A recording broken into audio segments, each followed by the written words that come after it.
새벽 5시 도심 한복판의 좁은 골목에서 빗자루 소리가 조용히 울립니다. 스님 진우는 오늘도 어김없이 명화선언 앞 골목을 쓸고 있었습니다. 무건 수행을 하는 그는 주민들에게 그저 조용한 사람으로 불릴 뿐이었죠. 골목 입구에는 재개발 현수막이 바람에 펄럭이고 있었습니다. 더 나은 미래를 위한 새로운 시작, 화려한 문구, 아래로 측량용 스프레이 자국들이 여기저기 찍혀 있었어요. 골목 곳곳에 설치된 CCTV들이 빠짐없이 감시하고 있었지만 유독 명화선언 앞만은 사각지대로 남아 있었습니다. 진유가 마지막 낙엽을 쓸어 담고 있을 때였습니다. 골목 입구로 검은 승용차 세 대가 들어와 길을 막았어요. 차에서 내린 남자들의 옷깃에는 백호 문양이 새겨져 있었습니다. 백호파였죠. 여기가 그 절인가? 선글라스를 낀 남자가 명화선언을 올려다보며 중얼거렸습니다. 생각보다 초라하네. 진우는 빗자루를 세워두고 고개를 숙여 인사했습니다. 아무 말도 하지 않았지만 그의 침착한 모습에서 범상치 않은 기품이 느껴졌어요. 오후 늦은 시각 구청 직원이 찾아와 재개발 사전 고지를 선언대문에 붙였습니다. 문화재 보존, 컨설팅 보고서에서 보존 가치 없으므로 판정 났습니다. 이의가 있으시면 30일 내에 신청하세요. 진우는 고지서를 오래 바라보았습니다. 소음 가득한 도심 속에서 오직 명화선언 앞만이 무음처럼 고요했어요. 그 고요함 속에서 무언가 큰 변화의 전조가 감지되고 있었습니다. 저녁이 되자 골목 주민들이 하나둘 모여들었습니다. 진우 스님, 어떻게 하실 거예요?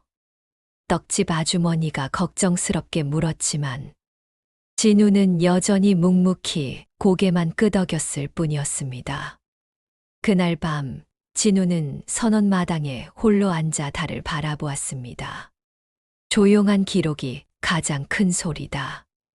스승이 남긴 이 말이 마음속에서 울렸어요. 무엇인가 시작되고 있었습니다. 그리고 그는 준비되어 있었습니다. 그 다음 날 오후 백호파의 검은 승용차들이 다시 골목을 막았습니다. 이번에는 달랐어요. 차에서 내린 남자들 중 한 명이 휴대폰을 들고 라이브 방송을 시작했거든요. 여러분, 지금 여기는 재개발을 방해하는 고집불통절입니다. 선글라스를 낀 남자가 카메라를 향해 소리쳤어요. 실시간 시청자 수가 급격히 늘어나고 있었습니다. 도심 한복판에서 혼자만 버티고 있는 이상한 스님을 한번 보시죠. 백호파 조직원들이 명화선언 마당으로 구두를 신고 그대로 들어갔습니다. 신성한 공간을 무시한 채 카메라 앞에서 조롱하며 웃어댔어요. 스님, 나와 보세요. 왜 숨어 있어요? 재개발 반대한다면서 왜 말도 안 해요? 무건수행, 그게 뭐 대단한 건가요? 댓글창이 빠르게 올라갔습니다. 대부분이 조롱과 비아냥이었어요. 시대착오적이다. 개발 방해하지 말라. 꼰대 스님 같은 말들이 쏟아졌습니다. 그때였습니다. 선언 안에서 진우가 조용히 걸어 나왔어요. 그는 난동을 부리는 남자들을 차분히 바라보더니 처음으로 입을 열었습니다. 신발을 벗고 들어오십시오. 목소리는 작았지만 또렷했습니다. 카메라가 그의 얼굴을 클로즈업했어요. 진우의 눈에는 분노도 두려움도 없었습니다. 오직 평온함만이 흘러넘쳤죠. 뭐라고? 백호파 조직원이 어이없다는 듯 웃었어요. 지금 우리 보고 신발 벗으라고? 여기는 부처님 계신 곳입니다. 예의를 지켜주십시오. 라이브 방송 시청자가 10,000명을 넘어섰습니다. 댓글창의 분위기가 미묘하게 변하기 시작했어요. 뭔가 스님이 멋있는데 저 조용한 카리스마 뭐지? 같은 댓글들이 섞여 들어왔습니다. 백호파 남자들은 결국 구두를 신고 그대로 나갔어요. 라이브 방송이 끝난 후에도 조회수는 계속 올라갔습니다. 밤이 되자 10만 뷰를 넘어섰죠. 그날 밤 진우는 선원 창고를 정리하다가 천장 모서리에서 이상한 것을 발견했습니다. 오래된 상자 2개가 숨겨져 있었어요. 하나에는 라벨이 없는 카세트 테이프가, 다른 하나에는 16mm 필름릴이 들어 있었습니다. 카세트를 재생해 보니 잡음 사이로 희미한 목소리가 들렸어요. 여긴 우리 집이었어. 누군가의 절규 같은 소리였습니다. 필름은 너무 오래되어 상태를 확인하기 어려웠지만 뭔가 중요한 기록인 것 같았어요. 다음 날 아침 구청에서 충격적인 소식이 전해졌습니다. 담당 공무원이 이미 문화재 영향 없음 도장을 찍었다는 거였어요. 컨설팅 보고서 검토도 제대로 하지 않고 말이죠. 진우는 카세트와 필름을 다시 살펴보았습니다. 이것들이 우연히 발견된 게 아닐 거라는 직감이 들었어요. 무언가 큰 진실이 숨겨져 있었고, 그 진실이 명화선언과 이 골목을 구할 열쇠가 될지도 모른다는 생각이 들었습니다. 진우는 발견한 카세트와 필름을 면밀히 살펴보았습니다. 카세트에서 들리는 목소리들 사이로 익숙한 단어가 섞여 있었어요. 강제 철거, 보상금 없이, 밤중에 불도저가. 그의 눈빛이 순간 날카로워졌습니다. 이런 기록들을 다뤄본 경험이 있었거든요. 15년 전 진우는 대통령 기록물 보존처 특임 조사관이었습니다.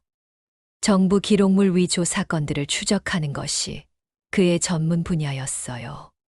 수많은 조작된 문서들과 가짜 증거들을 가려내는 눈을 가지고 있었죠.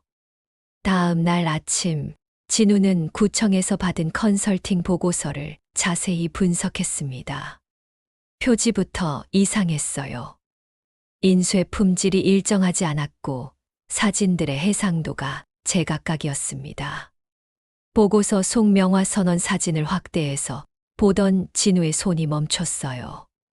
건물 모서리의 그림자가 부자연스러웠습니다. 태양의 각도와 그림자 방향이 맞지 않았어요. 이건 AI로 합성한 이미지였습니다. 이런 15년 만에 처음으로 진우 입에서 감탄사가 새어나왔어요. 문화재 보존 컨설팅 보고서 전체가 위조물이었습니다. 실제 현장 조사 없이 AI 합성 이미지와 가짜 데이터로 만든 허위 보고서였죠. 진우는 결심했습니다. 과거의 기록으로 현재를 비춰야겠다. 그는 골목 끝에 있는 점집으로 향했어요. 간판에는 미래를 보는 집이라고 쓰여 있었지만 정작 점집 주인 미라는 과거를 추적하는 데 더 능했습니다. 미라 씨, 부탁이 있습니다. 진우가 처음으로 먼저 말을 걸었어요. 60세의 미라는 파마머리에 화려한 액세서리를 걸치고 있었지만 눈빛만큼은 예리했습니다. 그녀는 전자기기 조작에 능했어요. 불법 신호 탐지나 전파, 왜곡 지점을 찾아내는 것이 특기였죠. 스님, 무슨 일이에요? 평소에 말도 안 하시던 분이. 진우는 16mm 필름을 보여주었습니다. 이 필름을 제대로 확인하려면 전파 왜곡 없는 곳에서 투사해야 합니다. 도와주실 수 있나요? 미라의 눈이 반짝였어요. 재밌겠는데요. 이 골목 전력 라인을 따라 신호방해 구간들이 몇 개 있거든요. 그 지점들을 피해서 투사하면 되겠네요. 바로 그때 진우의 휴대폰에 문자가 왔습니다. 발신자는 익명이었어요. 오늘 밤 11시. 백호파가 야간 철거 들어간다. 조심하세요. 진우와 미라는 서로를 바라보았습니다. 시간이 얼마 남지 않았어요. 하지만 진우의 얼굴에는 두려움 대신 오히려 차분한 결의가 서려 있었습니다. 그럼 오늘 밤이 승부처네요. 미라가 말했어요. 네, 준비를 시작합시다. 진우는 과거 조사관 시절의 감각을 되찾고 있었습니다. 위조된 증거를 진실로 덮어버리려는 세력에 맞서 싸워야 할 때였어요. 이번에는 폭력이 아닌 기록으로 맞서겠다고 다짐했습니다. 골목에 어둠이 내리기 시작했고 백호파의 차량들이 하나둘 모여들고 있었어요. 결전이 다가오고 있었습니다. 미라는 골목 전체의 전력 라인을 따라 이상한 지점들을 찾아다녔습니다. 작은 전자탐지기를 들고 이곳저곳을 살피더니 특이한 발견을 했어요. 스님, 이상해요. 여기 세 군데가 완전히 신호가 사라지는 구간이에요. 미라가 골목 한복판을 가리키며 말했습니다. 전기가 꺼지면 이 구간들은 완전한 블랙홀이 돼요. 어떤 전파도 들어오지 못하죠. 진우는 고개를 끄덕였어요.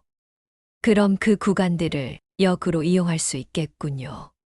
저녁 무렵 두 사람은 구청과 컨설팅 업체, 그리고 백호파 사이의 연결고리에 대한 단서를 하나 더 발견했습니다. 미라가 인터넷으로 추적해본 결과 컨설팅 업체의 실제 주소가 허위로 등록되어 있었어요. 그리고 그 업체의 대표 이사가 백호파와 관련된 인물이었습니다. 완전히 한통속이네요. 미라가 분개했어요. 해가 지자 진우는 선원 옥상으로 올라가 16mm 필름 투사를 위한 테스트를 시작했습니다. 오래된 수동 영사기를 설치하고 골목 맞은편 건물 벽을 스크린으로 삼으려 했어요. 테스트용 필름 한 컷을 투사하자 흐릿하지만 영상이 벽에 떠올랐습니다. 성공이었어요. 하지만 잠시 후 맞은편 건물에서 누군가 나와 벽 전체를 검은 방수포로 덮어버렸습니다. 저놈들이 미라가 주먹을 불끈 쥐었어요. 그때 골목 입구로 백호파 차량들이 몰려왔습니다. 이번에는 발전차와 큼직한 장비들을 가져왔어요. 차에서 내린 조직원 중 한 명이 이상한 기계를 설치하기 시작했습니다. 신호 방해기네요.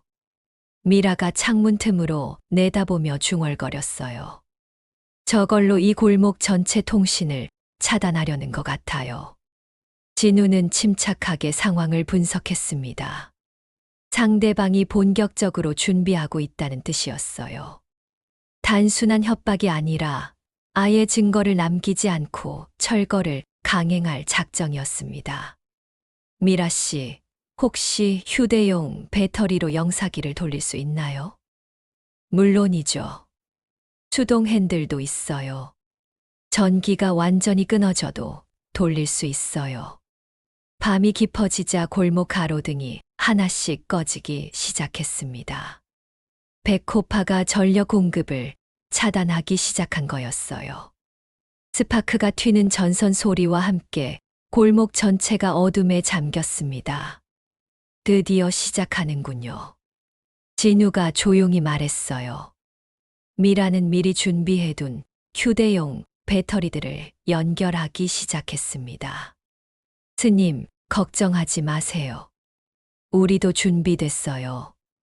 그런데 이상한 일이 벌어졌어요. 전기가 꺼지자 오히려 미라가 말했던 검은 구간들에서 미약한 자기장 반응이 나타나기 시작한 거예요. 이거 완전 대박이에요. 미라가 흥분해서 말했어요. 전기 방해가 없어지니까 오히려 숨겨진 신호들이 잡혀요. 진우는 깨달았습니다. 백호파가 전력을 차단한 것이 오히려 그들에게 기회가 될 수도 있다는 것을요. 상대의 무기를 역으로 이용할 때가 온 거였습니다. 골목은 완전한 어둠에 잠겼지만 진우와 미라의 마음속에는 희망의 불빛이 타오르고 있었습니다. 진짜 승부가 이제 시작되려 하고 있었어요. 밤 10시 백호파가 본격적으로 움직이기 시작했습니다. 이번에는 라이브 방송 장비를 대거 동원했어요. 골목 입구에 조명 장비를 설치하고 여러 대의 카메라로 명화 선언을 포위했습니다. 시청자 여러분, 지금부터 고집불통 스님의 정체를 밝혀드리겠습니다. 선글라스를 낀 백호파 조직원이 카메라를 향해 소리쳤어요. 실시간 시청자 수가 3만 명을 넘어서고 있었습니다. 이 스님이 누군지 아세요? 진짜 이름은 진우. 예전에 정부 기관에서 일했던 놈이에요. 그런 놈이 왜 여기서 스님 행세를 하고 있을까요? 댓글창이 빠르게 흘러갔습니다. 역시 뒤가 있었네. 가짜 스님이었구나. 정부 출신이면 부패했을 거야. 같은 악성 댓글들이 쏟아졌어요. 진우는 선언마당에 조용히 앉아 있었습니다. 카메라가 그를 비추고 있었지만 그는 도망치지도 숨지도 않았어요. 오히려 천천히 일어나 16mm 필름 한 통을 들고 영사기 앞으로 걸어갔습니다. 뭐 하려고? 백호파 조직원들이 수군거렸어요. 진우는 미라가 미리 설치해둔 휴대용 영사기에 필름을 끼웠습니다. 그리고 골목 맞은편 건물을 향해 투사를 시작했어요. 검은 방수포가 걸려 있었지만 바람에 방수포 일부가 걸려 올라가면서 하얀 벽면이 드러났습니다. 갑자기 골목벽에 흑백 영상이 떠올랐어요.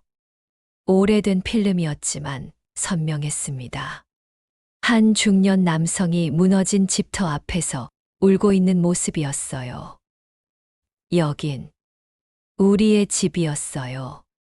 30년을 살았던 집이었다고요. 필름 속 목소리가 골목에 울렸습니다. 라이브 방송 마이크가 그 소리를 그대로 전했어요. 댓글창의 분위기가 급격히 바뀌기 시작했습니다.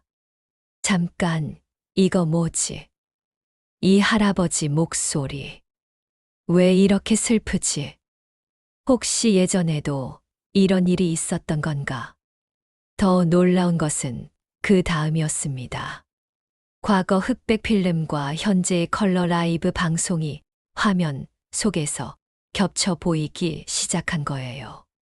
마치 시간이 겹쳐지는 것 같은 이상한 효과가 나타났습니다. 이건 어떻게 된 거지? 백호파 조직원들이 당황했어요. 바로 그때 진우가 15년 만에 처음으로 침묵을 깨고 말했습니다. 기록은 거짓보다 오래 갑니다. 그의 목소리는 작았지만 마이크를 통해 모든 시청자들에게 전달되었어요. 댓글창이 완전히 뒤바뀌었습니다. 와, 소름 돋네. 저 스님 눈빛 봐. 진짜다. 뭔가 큰 일이 벌어지고 있는 것 같은데. 필름은 계속 재생되었습니다. 예전 당제철거 현장의 참혹한 모습들이 하나씩 드러났어요.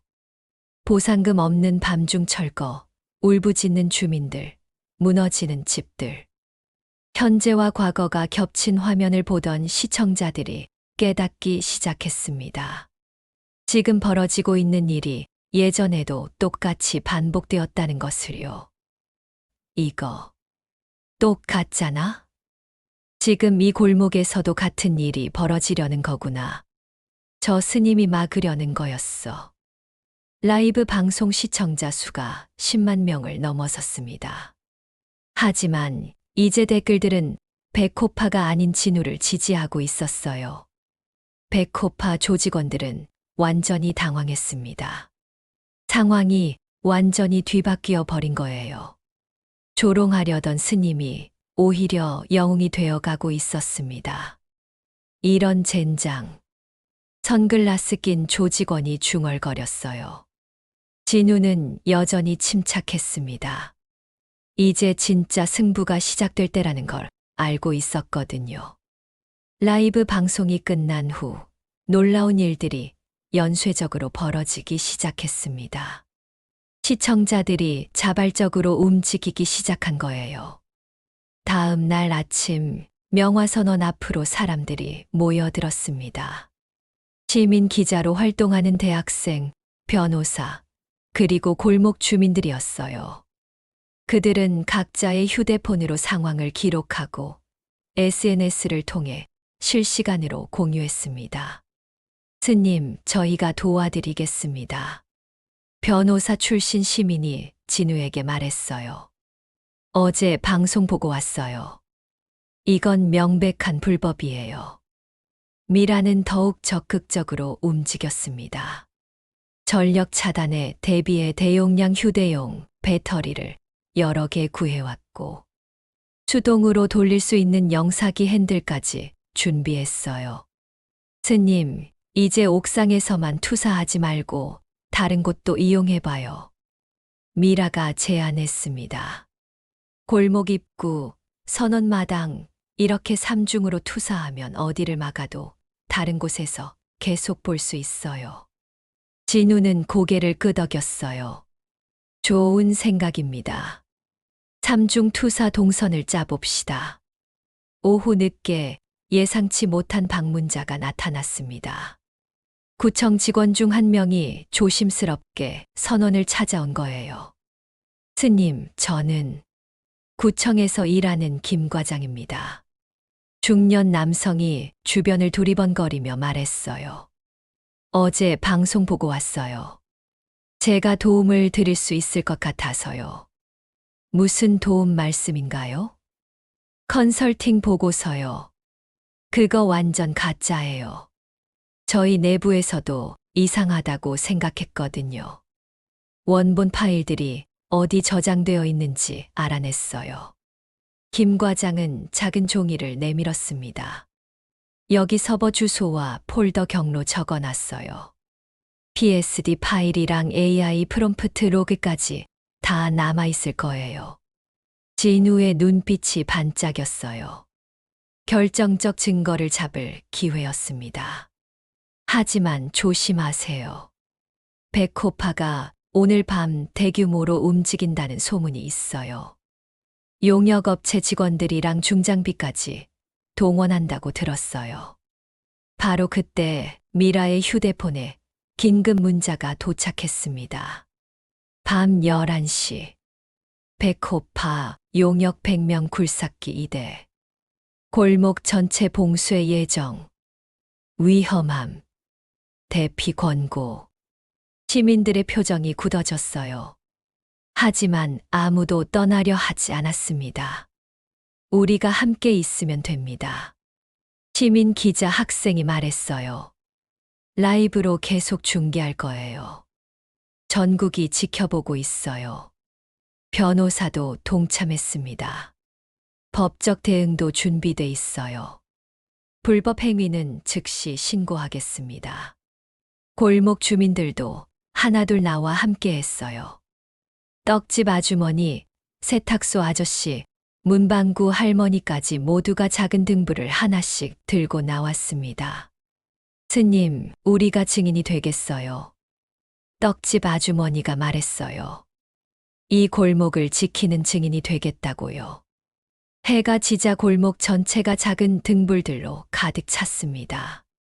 각자가 들고 있는 등불이 어둠 속에서 반짝이고 있었어요. 미라는 마지막 점검을 했습니다. 배터리 충전 완료, 영사기 3대 준비 완료, 비상통신망 구축 완료. 진우는 16mm 필름과 카세트를 다시 한번 확인했어요.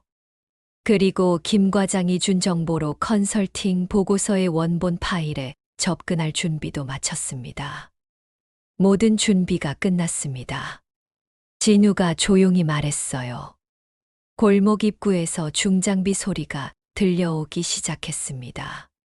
백호파의 대규모 공격이 시작되려 하고 있었어요.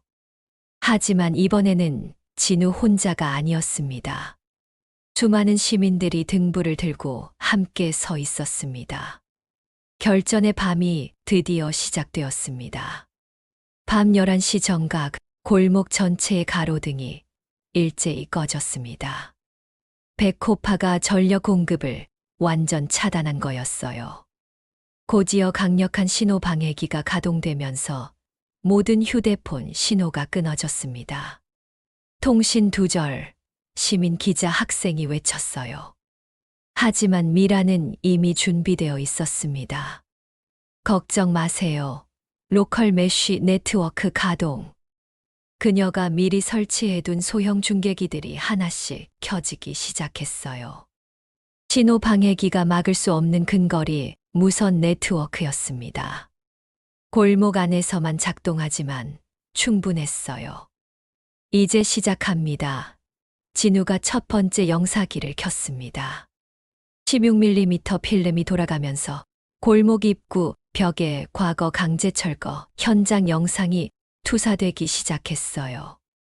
동시에 미라가 두 번째 영사기로 선원 옆 건물 벽을 비췄습니다. 세 번째 영사기는 맞은편 대형 건물 외벽을 향했어요. 검은 방수포를 걸어뒀지만 바람에 날려 일부가 벗겨지면서 거대한 하얀 벽면이 드러났습니다. 와, 저 큰 벽이 완전 영화관 스크린이네. 주민 중 한 명이 감탄했어요. 그런데 정말 놀라운 일이 벌어졌습니다. 과거 카세트 음성과 16mm 필름 영상이 완벽하게 동기화되기 시작한 거예요. 화면 속 울부짖는 할아버지의 입 모양과 카세트에서 나오는 목소리가 정확히 맞아떨어졌습니다. 여긴 우리 집이었어. 30년을 산 집이었다고. 과거의 절규가 현재 골목에 메아리 쳤어요. 그리고 지금 벌어지고 있는 상황과 너무나 똑같았습니다. 바로 그때 백호파 보스 김태권이 직접 나타났습니다. 키 180cm의 건장한 체격에 뒷머리를 올백으로 넘긴 50대 남성이었어요. 얼굴에 흉터 자국이 있어 더욱 위압적으로 보였습니다. 이 놈들이 어디서 장난질을, 김태권이 소리치며 진우에게 달려들었어요. 하지만 진우는 전혀 당황하지 않았습니다. 김태권의 주먹이 날아오자 그는 최소한의 동작으로 몸을 비켰어요. 마치 물처럼 자연스럽게 흘려보냈습니다. 김태권이 다시 덤벼들었지만 진우는 폭력으로 맞서지 않았어요. 대신 절제된 움직임으로 상대의 무게중심을 흐트러뜨렸습니다. 김태권이 스스로 중심을 잃고 넘어지게 만든 거였어요. 이 자식이. 김태권이 일어나려 할 때 결정적인 순간이 왔습니다. 구청 내부 제보자 김 과장이 보낸 파일이 로컬 네트워크를 통해 전송되기 시작한 거예요. 컨설팅 보고서의 원본 PSD 파일, AI 합성 프롬프트 로그, 그리고 위조 과정을 보여주는 메타데이터들이 실시간으로 대형 건물 벽에 투사되었습니다. 파일명 명화선언 가짜 보고서 3.ps AI 프롬프트 오래된 한국 전통 건물, 손상된 모습, 보존 가치 없음. 생성 일시 2024년 12월 15일 오전 3시 27분. 화면에 떠오른 증거들은 명확했어요. 컨설팅 보고서가 AI로 조작된 완전한 위조물이라는 것이 만천하에 드러난 거였습니다. 이거 어떻게... 김태권이 얼굴이 하얗게 질렸어요. 더 충격적인 건 과거 강제철거 음성과 현재 상황이 실시간으로 겹쳐 보이기 시작한 거였어요. 15년 전 목소리와 지금 김태권의 목소리가 놀라울 정도로 비슷했습니다. 똑같은 방식, 똑같은 수법이 반복되고 있었던 거죠. 시민들이 작은 등불을 더 높이 들어 올렸어요. 골목 전체가 따뜻한 빛으로 가득 찼습니다. 이제 끝났습니다. 진우가 조용히 말했어요. 김태권은 더 이상 어떻게 해볼 도리가 없었습니다. 모든 증거가 공개되었고 시민들이 지켜보고 있었어요. 그는 결국 고개를 떨구고 물러설 수밖에 없었습니다. 거대한 건물 벽에는 여전히 과거와 현재가 겹친 영상이 흘러가고 있었어요. 이제 진실이 거짓을 이긴 순간이었습니다. 일주일 후 구청에서 공식 발표가 있었습니다. 명화선언과 골목 일대 재개발 사업의 인허가가 전면 취소된다는 내용이었어요. 컨설팅 보고서 위조 사건과 관련해서 수사도 본격적으로 시작되었습니다. 컨설팅 업체 대표는 구속되었고 구청 내 관련 공무원들도 줄줄이 수사선상에 올랐어요. 백호파 보스 김태권 역시 공무집행방해와 폭력행위 혐의로 구속 수감되었습니다. 드디어 끝났네요. 미라가 선언마당에서 진우와 차를 마시며 말했어요. 정말 힘들었어요. 아직 끝난 게 아닙니다. 진우가 조용히 대답했어요. 이제 시작이죠. 골목 주민들이 자발적으로 주민협동조합 설립을 논의하기 시작했거든요. 재개발이 아닌 골목 재생을 통해 함께 살아갈 방법을 찾고 있었습니다. 우리가 직접 이 골목을 가꿔 나가자고요. 떡집 아주머니가 제안했어요. 스님 덕분에 깨달았어요. 새 것만이 좋은 게 아니라는 걸요. 세탁소 아저씨도 동참했습니다.